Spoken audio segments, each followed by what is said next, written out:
हमारे चैनल पर आज हम आपके लिए लेकर आए हैं पंडित चंद्रधर शर्मा गुलेरी जी की लिखी हुई कहानी उसने कहा था। हिंदी साहित्य के इतिहास में ये सर्वश्रेष्ठ कहानियों में से एक है। और अगर आप हमारे चैनल पर नए हैं तो इसे लाइक कीजिए, शेयर और सब्सक्राइब कीजिए।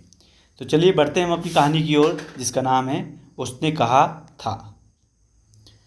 बड़े बड़े शहरों के इक्के गाड़ी वालों के जवानों में कोड़ों से जिनकी पीठें छिल गई हैं और कान पक गए हैं, उनसे हमारी प्रार्थना है कि अमृतसर के बम्बू काट वालों की बोली पर मरहम लगावें। जबकि बड़े शहरों की चौड़ी सड़कों पर घोड़े की पीठ को चाबुक से धुनते हुए इक्के वाले कभी घोड़े की नानी से अपना निकट यौन संबंध स्थिर करते हैं, कभी उसके गुप्त गुहा अंगों से डॉक्टर को लजाने वाला परिचय दिखाते हैं, कभी राह चलते पैदलों की आँखों के ना होने पर तरस खाते हैं, कभी उनके पैरों की उंगलियों के पोरों की चीत कर अपने ही को सताया हुआ बताते हैं और संसार भर की ग्लानि और क्षोभ के अवतार बने नाग की सीध चले जाते हैं।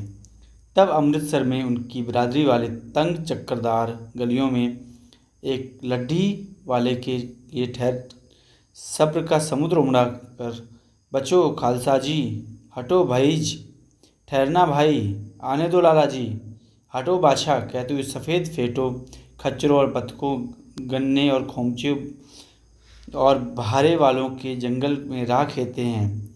क्या मजाल है कि जी और साहब बिना सुने किसी को हटना पड़े। यह बात नहीं कि उनकी जीभ चलती ही नहीं, चलती है पर मीठी छुरी की तरह महीन मार करती है। यदि कोई बुढ़िया बार बार चिटौनी देने पर भी लीक से नहीं हटती है तो उसकी वचनावली में ये नमूने हैं: हट जा जीणे जोगिए, हट जा कर्मा वालिए, हट जा पुत्ता प्यारिए, बच जा लंबी वालिए। समष्टि में इसका अर्थ है कि तू जीने योग्य है, तू भाग्यों वाली है, पुत्रों को प्यारी है, लंबी उम्र तेरे सामने है, तू क्यों मेरे पहिए के नीचे आना चाहती है, बच जा। ऐसे बम्बू कार्ट वालों के बीच में होकर एक लड़का और एक लड़की चौक की दुकान पर आ मिले। उसके बालों और उसके ढीले सुथने से जान पड़ता है दोनों सिख हैं। वह अपने मामा के केश धोने के लिए दही लेने आया था और यह रसोई के लिए बढ़िया। दुकानदार एक परदेसी से गुथ रहा था जो शेर भर गीले पापड़ों की गड्डी बिना हटता ना था। तेरा घर कहाँ है? मगरे में। और तेरा? मांझे में। यहाँ कहाँ रहती है? अतर सिंह की बैठक में, वह मेरे मामा होते हैं। मैं भी मामा के यहाँ आया हूँ, उनका घर गुरु बाजार में है।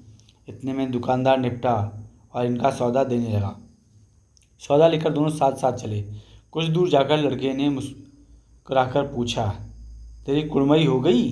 इस पर लड़की ने कुछ आंखें चढ़ाकर धत कहकर दौड़ गई और लड़का मुंह देखता रह गया।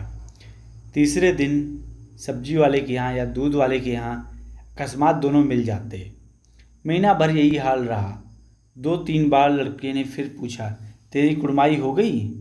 और उत्तर में वही धत मिला। एक दिन की बात, जब फिर लड़के ने वैसी ही हंसी में चिढ़ाने के लिए पूछा, लड़की लड़के की संभावना के विरुद्ध बोली, हाँ हो गई। कब? कल देखते नहीं यह रेशम से कड़ा हुआ सालू। लड़की भाग गई। लड़के ने घर की सीध ली। रास्ते में एक लड़के को मोरी में धकेल दिया। एक छावड़ी वाले की दिन भर की कमाई खोई। एक कुत्ते को पत्थर मारा और गोभी वाले ठेले में दूध उड़ेल दिया। सामने नहाकर आती हुई किसी वैष्णवी से टकराकर अंधे की उपाधि पाई। तब कहीं घर पहुंचा। होश में आओ, कयामत आई है। लपटन साहब की वर्दी पहनकर आई है। क्या? लपचन साहब? या यूँ तो मारे गए हैं या कैद हो गए हैं? उनकी वर्दी पहनकर कोई जर्मन आया है? सूबेदार ने इसका मुंह नहीं देखा। मैंने देखा है और बातें की है। सोहरा साफ उर्दू बोलता है पर किताबी उर्दू। और मुझे पीने को सिगरेट दिया तो अब मारे गए। धोखा है। सूबेदार कीचड़ में चक्कर काटते फिरेंगे और यहाँ खाई पर धावा होगा, उधर उन पर खुले में धावा होगा। उठो, एक काम करो, लपटन में पैरों के निशान देखते देखते दौड़ जाओ। अभी बहुत दूर ना गए होंगे। सूबेदार से कहो कि एकदम लौट आवे। खंदक की बात झूठ है। चले जाओ, खंदक के पीछे से ही निकल जाओ। पता तक ना खुड़के देर रात करो। हुक्म तो यह है कि ऐसी तैसी हुक्म की। मेरा हुक्म है। जमादार लहना सिंह, जो इस वक्त यहाँ सबसे बड़ा अफसर है, उसका हुक्म है। मैं लेफ्टिनेंट साहब की खबर लेता हूँ। पर यहाँ तो तुम 8 ही हो। 8 नहीं, 10 लाख। एक एक अकालिया सिख 1.25 लाख के बराबर होता है। चले जाओ। लौटकर खाई के मुहाने पर लहना सिंह दीवार से चिपक गया। उसने देखा कि लेफ्टिनेंट साहब ने जेब से बेल के बराबर 3 गोले निकाले। तीनों को जगह जगह खंदक की दीवारों में घुसेड़ दिया और तीनों में एक तार सा बांध दिया। तार के आगे सूत की गुत्थी थी, जिसे सिगड़ी के पास रखा। बाहर की तरफ जाकर जब दिया सलाई जलाकर गुत्थी रखने बिजली की तरह दोनों हाथों से उल्टी बंदूक को उठाकर लहना सिंह ने साहब की कोहनी पर तानकर दे मारा। धमाके के साथ साहब के हाथ से दिया सलाई गिर पड़ी। लहना सिंह ने एक कुंदा साहब की गर्दन पर मारा और साहब आँख मीन गाट कहते हुए चित्त हो गए। लहना सिंह ने तीनों गोले बीनकर खंदक से बाहर फेंके। साहब को घसीटकर सिगड़ी के पास लाया। जेबों की तलाशी ली। 3-4 लिफाफे और एक डायरी निकालकर उन्हें अपनी जेब के हवाले किया। साहब की मूर्छा हटी। लहना सिंह हंसकर बोला, क्यों लेफ्टिनेंट साहब, मिजाज कैसा है? आज मैंने बहुत बातें सीखी। यह सीखा कि सिख सिगरेट पीते हैं। यह सीखा कि जगाधारी के ज़िले में नीलगायें होती हैं और उनके 2 फुट 4 इंच के सींग होते हैं। यह सीखा कि मुसलमान खानसामा मूर्तियों पर जल चढ़ाते हैं और लेफ्टिनेंट साहब खोते पर चढ़ते हैं। यह तो कहो, ऐसी साफ उर्दू कहाँ से सीख आए? हमारे लेफ्टिनेंट साहब तो बिना डैम के 5 लफ्ज़ भी नहीं बोल पाते हैं। लहना सिंह ने पतलून की जेबों की तलाशी नहीं ली थी। साहब ने मानो जाड़े से बचने के लिए दोनों हाथों जेब में डाले। लहना सिंह कहता गया, चालाक तो बड़े हो, पर मांझे का लहना इतने बरस लेफ्टिनेंट साहब के साथ रहा है। उसे चकमा देने के लिए 4 आंखें चाहिए। 3 महीने हुए एक तुर्की मौलवी मेरे गांव में आया था। औरतों को बच्चे होने का ताबीज़ बांटता था और बच्चों को दवाई देता था। चौधरी के बड़ के नीचे मंजा बिछाकर हुक्का पीता रहता था और कहता था कि जर्मनी वाले बड़े पंडित हैं। वेद पढ़ पढ़ कर उसमें से विमान चलाने की विद्या जान गए हैं। गौ को नहीं मारते, हिंदुस्तान में आ जाएंगे तो गौ हत्या बंद कर देंगे। मंडी के बनियों को बहकाता था कि डाक खाने से रुपये निकाल लो, सरकार का राज्य जाने वाला है। डाक बाबू पोलू राम भी डर गया। मैंने मुल्ला की दाढ़ी मोड़ दी थी और गांव से बाहर निकालकर कहा था, जो मेरे गांव में अब पैर रखा तो साहब की जेब में से पिस्तौल चला और लहना की जांघ में गोली लगी। इधर लहना ने हेनरी मार्टिन के 2 फायरों ने साहब की कपाल क्रिया कर दी। धड़ाका सुनकर सब दौड़ आए। बोधा चिल्लाए, क्या है? लहना सिंह, मैं उसे तो यह कहकर सुला दिया कि एक हड़का कुत्ता आया था, मार दिया, और औरों से सब हाल कह दिया। बंदूकें लेकर सब तैयार हो गए। लहना ने साफा फाड़ कर घाव के दोनों तरफ पट्टियां कसकर बांधी। घाव मांस में ही था। पट्टियों के कसने से लहू बंद हो गया। इतने में 70 जर्मन चिल्लाकर खाई में घुस पड़े। सिखों की बंदूकों की बाढ़ के आगे पहले धावे को रोका, दूसरे को रोका, पर यहाँ थे 8। लहना सिंह तक तक कर मार रहा था। वह खड़ा था और लेटे हुए था, और वे 70 अपने मुर्दा भाइयों के शरीर पर चढ़कर जर्मन आगे घुस आते थे।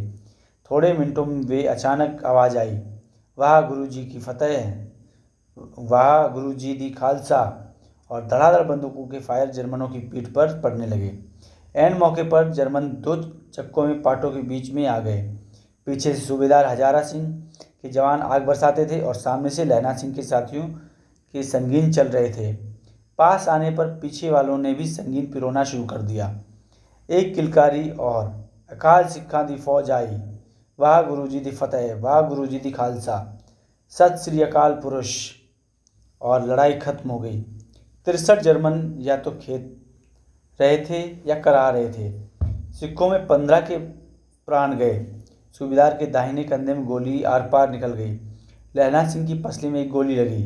उसने घाव को खंदक की गीली मिट्टी से पूर लिया और बाकी का साफा कसकर कमर बंद की तरह लपेट लिया। किसी को खबर नहीं हुई कि लहना के दूसरा भारी घाव लगा है। लड़ाई के बाद चांद निकल आया था, ऐसा चांद जिसके प्रकाश में संस्कृत कवियों को दिया हुआ शही नाम सार्थक होता है। और हवा ऐसी चल रही थी जैसी बाण भट्ट की भाषा में दंत वीर्णो पदेशाचार्य कहलाती। वजीरा सिंह कह रहा था, कैसे मन भर फ्रांस की भूमि मेरे बूटों से चिपक रही है। जब मैं दौड़ा सूबेदार के पीछे गया था, सूबेदार लहना सिंह से सारा हाल सुन और कागजात पाकर उसकी तुरंत बुद्धि को सराह रहे थे और कह रहे थे, तू ना होता आज सब मारे जाते। इस लड़ाई की आवाज़ 3 मील दाहिनी ओर की खाई वालों ने सुन ली थी। उन्होंने पीछे टेलीफोन कर दिया था। वहाँ से झटपट 2 डॉक्टर, 2 बीमार ढोने की गाड़ियाँ चलीं जो कोई 1.5 घंटे के अंदर पहुँची। फील्ड अस्पताल नज़दीक था, सुबह होते होते वहाँ पहुँच जाएंगे, इसलिए मामूली पट्टी बांधकर एक गाड़ी में घायल लिटाए गए और दूसरी में लाशें रखी गईं। सूबेदार ने लहना सिंह की जांघ में पट्टी बंधवानी चाहिए। बोध सिंह ज्वर से बर्रा रहा था, पर उसे यह कहकर टाल दिया कि थोड़ा घाव है, सवेरे देखा जाएगा। वह गाड़ी में लिटाया गया। लहना को छोड़कर सूबेदार जाते नहीं थे। यह देख लहना ने कहा, तुम्हें बोधा की कसम है और सूबेदारनी जी की सौगंध है तो इस गाड़ी में ना चले जाओ, और तुम मेरे लिए वहाँ पहुँचकर गाड़ी भेज देना। और जर्मन मुर्दों के लिए भी तो गाड़ियाँ आती होंगी। मेरा हाल बुरा नहीं, देखते नहीं मैं खड़ा हूँ। वजीरा सिंह मेरे पास ही है। अच्छा, पर बोधा गाड़ी पर लेट गया। भला आप भी चढ़ जाओ। सुनिए तो, सूबेदारनी होरा को चिट्ठी लिखो, मेरा मत्था टेकना लिख देना, और जब घर जाओ तो कह देना मुझसे जो उन्होंने कहा था वह मैंने कर दिया। गाड़ियाँ चल पड़ी। सूबेदार ने चढ़ते चढ़ते लहना को हाथ पकड़ कहा, तूने मेरे और बोधा के प्राण बचाए हैं। लिखना कैसा, साथ ही घर चलेंगे। अपनी सूबेदारनी से तू ही कह देना उसने क्या कहा था। अब आप गाड़ी पर चढ़ जाओ, मैंने जो कहा वह लिख देना और कह भी देना। गाड़ी के जाते ही लहना लेट गया। वजीरा, पानी पिला दे, मेरा कमरबंद खोल दे, तर हो रहा है। मृत्यु कुछ समय पहले स्मृति साफ हो गई। जन्म भर की घटनाएं एक एक करके सामने आती रहीं। सारे दृश्यों के रंग साफ होते हैं, समय की धुंध बिल्कुल उन पर से हट जाती है। लहना सिंह 12 वर्ष का था, अमृतसर में मामा के यहाँ आया हुआ था। दही वाले के यहाँ, सब्जी वाले के यहाँ, हर कहीं उसे 8 साल की लड़की मिल जाती। वह पूछता, तेरी कुड़माई हो गई? वह धत कहकर भाग जाती। एक दिन उसने वैसे ही पूछा। उसने कहा, हाँ कल हो गई। देखते नहीं, यह रेशम के फूलों वाला सालू। यह सुनते ही लहना सिंह को दुख हुआ, क्रोध हुआ। क्यों हुआ? वजीरा सिंह, पानी पिला दे। 25 वर्ष बीत गए। अब लहना सिंह नंबर 77 राइफल्स में जमादार हो गया। उस 8 वर्ष की कन्या का ध्यान ही ना रहा। ना मालूम वह कभी मिली थी या नहीं। 7 दिन की छुट्टी लेकर ज़मीन के मुकदमे की पैरवी करने के लिए वह घर गया। वहाँ रेजिमेंट के अफसर की चिट्ठी मिली, फ़ौरन चले आओ। साथ ही सूबेदार हजारा सिंह की चिट्ठी मिली कि मैं और बोधा सिंह भी लाम पर आते हैं। लौटते हुए हमारे घर होते आना, साथ चलेंगे। सूबेदार का घर रास्ते में पड़ता था और सूबेदार उसे बहुत चाहता था। लहना सिंह सूबेदार के यहाँ पहुँचा। जब चलने लगे तब सूबेदार बेड़े से निकल कर आया। बोला, लहना सिंह, सूबेदारनी तुमको जानती है, बुलाती है, जा मिला। लहना सिंह भीतर पहुंचा। सूबेदारनी मुझे जानती है? कब से? रेजिमेंट के क्वार्टरों में तो कभी सूबेदार के घर के लोग रहे नहीं। दरवाज़ों पर जाकर मत्था टेकना कहा। आशीष सुनी। लहना सिंह चुप। मुझे पहचाना नहीं? तेरी कुड़माई हो गई? धत, कल हो गई। देखते नहीं, रेशमी बूटों वाला सालू। अमृतसर में भावों की टकराहट से मूर्छा खुली, करवट बदली, पसली का घाव बाहर निकला। वजीरा सिंह, पानी पिला। उसने कहा था, स्वप्न चल रहा है, सूबेदारनी कह रही है।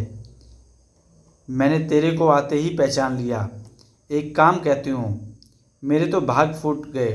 सरकार ने बहादुरी का खिताब दिया है, लायलपुर में ज़मीन दी है। आज नमक हलाली का मौका आया है, पर सरकार ने हम तीमियों की एक घघरिया पलटन क्यों ना बना दी, जो मैं भी सूबेदार जी के साथ चली जाती है। एक बेटा है, फौज में भर्ती हुए उसे 1 ही वर्ष हुआ है। उसके पीछे 4 और हुए, पर एक भी नहीं जिया। सूबेदारनी रोने लगी। अब दोनों जाते हैं। मेरे भाग, तुम्हें याद है, एक दिन टांगे वाले घोड़ा दही वाले की दुकान के पास बिगड़ गया था। तुमने उस दिन मेरे प्राण बचाए थे। आप घोड़ों की लातों पर चले गए थे और मुझे उठाकर दुकान के तख्त के पास खड़ा कर दिया था। ऐसे ही इन दोनों को बचाना, यह मेरी भिक्षा है। तुम्हारे आगे मैं आंचल पसारती हूँ। रोती रोती सूबेदारनी ओबरी में चली गई। लहना सिंह भी आंसू पोंछता हुआ बाहर आया। वजीरा सिंह, पानी पिला, उसने कहा था। लहना का सिर अपनी गोद में रखे वजीरा सिंह बैठ गया। जब मांगता है तब पानी पिला देता। आध घंटे तक लहना फिर चुप रहा। फिर बोला, कौन? कीरत सिंह? वजीरा ने कुछ समझकर कहा, हाँ भैया, मुझे और ऊंचा कर ले, अपने पट पर मेरा सिर रख ले। वजीरा ने वैसा ही किया। हाँ अब ठीक है, पानी पिला दे बस। अब के हाल में यह आम खूब फलेगा। चाचा भतीजा दोनों यहीं बैठकर आम खाना। जितना बड़ा तेरा भतीजा है उतना ही बड़ा यह आम। जिस महीने उसका जन्म हुआ उसी महीने इसे मैंने लगाया था। वजीरा सिंह के आंसू टप टप टपक रहे थे। कुछ दिन पीछे लोगों ने अखबारों में पढ़ा, फ्रांस और बेल्जियम 67वीं सूची, मैदान में घावों से मरा, नंबर 77, सिख राइफल्स, जमादार लहना सिंह। तो दोस्तों, कैसी लगी आपको हमारी कहानी? हमें कमेंट करके बताएं और ऐसी ही अच्छी कहानियाँ सुनने के लिए हमारे चैनल को ज़रूर सब्सक्राइब करें।